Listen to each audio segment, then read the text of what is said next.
When the XF first debuted in late 2007, it broke Jaguar sedans away from the old-world aesthetic they'd been mining since the 1960s.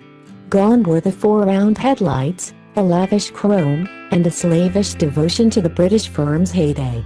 It was the new Jaguar. We were so smitten by the XF's design and dynamics that we put it on our 10 best list in 2009.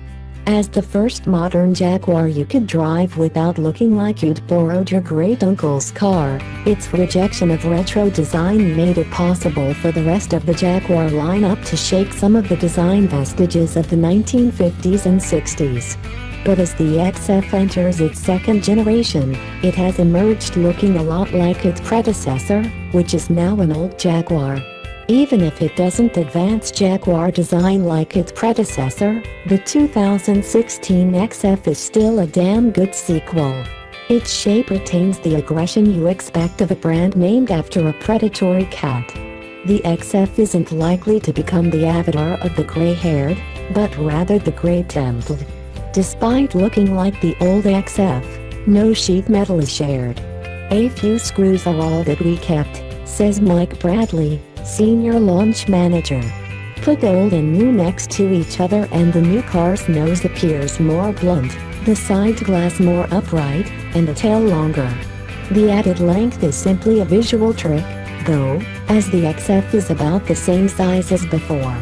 The new platform offers 2 inches of extra wheelbase, but the car is a fraction of an inch shorter overall and lower. In the wind tunnel, the new car's body is more slippery, boasting a claimed 0.26 CD to the old car's 0.29. Look underneath the bodywork, and it's likely you'll be eyeing a piece of aluminum. The XF's aging Ford architecture that dated back to the Lincoln LS and the Baroque Jaguar S-Type is dead and buried. Aside from the doors, the trunk lid, and the rear floor pan, the XF's architecture is made up of bonded and riveted aluminum castings, extrusions, and stampings. The new platform is shared with a smaller XE, but according to Jaguar, only 20% of the XF is shared with the XE. What we find curious is that the doors and trunk lid are steel. Saving weight by making door skins and trunk lids out of aluminum is a relatively easy and obvious way to shave pounds. So why are the doors and trunk lid steel?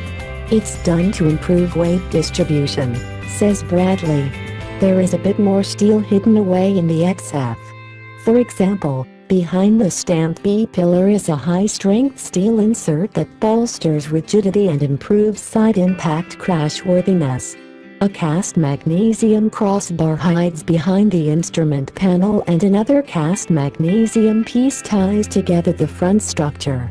In all, the XF's unibody is said to consist of 75% aluminum and be 28% more rigid.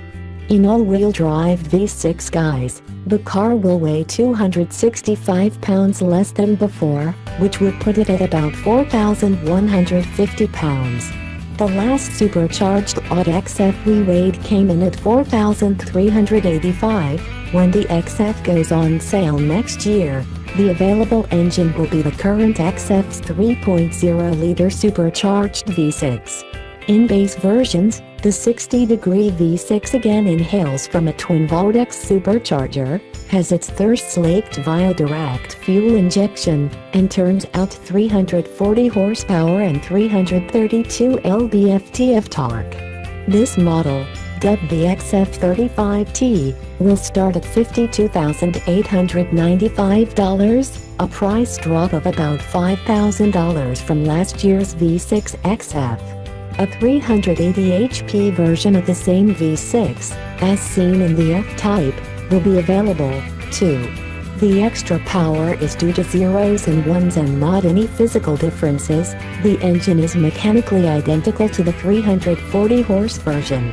Jaguar didn't reveal what the 380 HP option will cost in the 35T, but the sportier XFS with the higher output 6 will start at $63,695. All-wheel drive will be optional. The rear-biased all-wheel drive system is similar to its predecessor and can send power forward on demand, but the transfer case now has a chain drive instead of gears. Quiet operation is said to be the major advantage of the chain, but it's also 16% lighter and 10% more efficient. Over the road, the XF is quiet, even with the 2.0-liter turbo diesel that Jaguar had us sample first.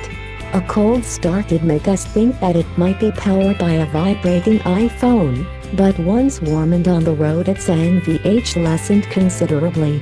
This diesel is part of Jaguar's in-house engineered Ingenium engine family. When the diesel arrives in the States in the middle of 2016, it will have 180 horsepower and 317 lb-ft of torque and may surpass 40 miles per gallon on the highway. Jaguar hasn't announced pricing for the diesel, but it did promise that it will start at less than $50,000. We also experienced the Supercharged V6s that will go on sale first. We drove both rear and all-wheel drive versions in the 380 HP tune. Equipped with a balance shaft, the V6 doesn't make much noise, even as it spins right past its 6,000 RPM redline and hits its governor near 7,000 revolutions per minute. There's a mellow rumble from the engine but no supercharger whine. The 8-speed automatic transmission snaps off shifts quickly and with ease. In Jaguar's estimation, an all-wheel drive 380 HP V6 will run from 0 to 60 miles per hour in 5.0 seconds. We figure it'll be a bit quicker. In our last test of a 340 HP 2015 XF with OD, we managed a 0 to 60 time of 5.3 seconds. When asked about the possibility of V8 versions, Jaguar reps smirked, but they aren't ready to confirm anything. Some of what the XF shares with the new XE is in the chassis. The independent rear suspension, made mostly of aluminum, comes from the XE. In front, the double wishbone is an adapted version of what's in the F-Type. 2 suspension setups will be offered, a standard version with conventional shocks and an optional one with electronic shocks that can adjust damping on their own or via driver input. The roads in Spain where we sampled the cars are glassy smooth, the country apparently having spent its last euro on road construction, so it's difficult to judge the ride quality. On these roads the XF is taut but never harsh. Body control is excellent and the XF drives smaller and feels lighter than the German cars in its class.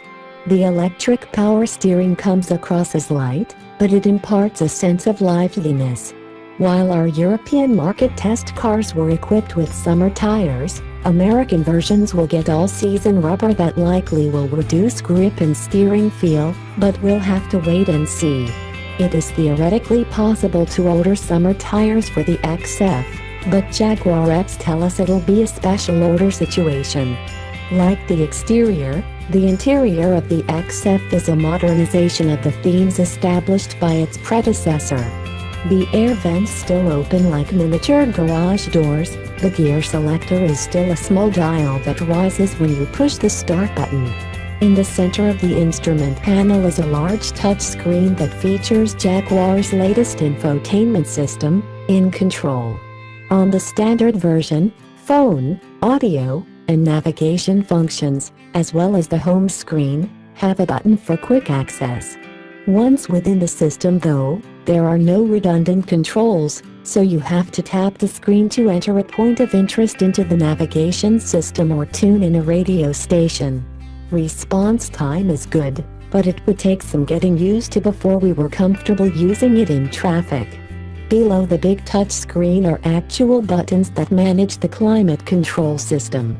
We'd rather have volume and tuning knobs than HVAC buttons.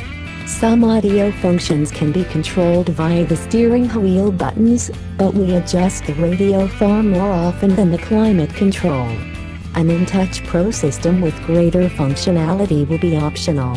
The Pro version features a larger screen that doesn't have buttons, but the main screen can be personalized so that the functions you use most are immediately accessible. Opting for InTouch Pro also replaces the mechanical gauges in the cluster with a large configurable TFT screen that can display a large map from the navigation system, and it can show several different gauges that mimic mechanical gauges. Switch the car to dynamic mode and the speedo and tachometer trade places, with attach taking center stage. In-car Wi-Fi will be available, and the XF also will feature an app that allows the owner to monitor their car's mileage, whereabouts, and fuel level. The app will also allow you to start the car, set the interior temperature, turn on the heated or cooled seats, and lock and unlock the doors. Tesla and other manufacturers have offered these capabilities for a couple of years, but they're new to Jaguar. Without a formal comparison test, and without driving the finalized US version, we're not quite ready to lock in the XF's position in the midsize luxury sedan segment. But we can say that the new XF feels more alive, involving, and playful than the usual suspects from Germany, the Audi A6, BMW 5 Series, and the Mercedes-Benz E-Class. While it isn't as aggressive as the sports car aping Cadillac CTS Sport, and its primary controls lack the dog alertness of the Cadillacs, it's not far off. It does have a more pleasing interior than the CTS, and the Jag's Supercharged V6 is smoother than, if not as powerful as, the American car's twin-turbo 6. But this is just the first version of the new XF. Sportier and more powerful versions are undoubtedly on the drawing board.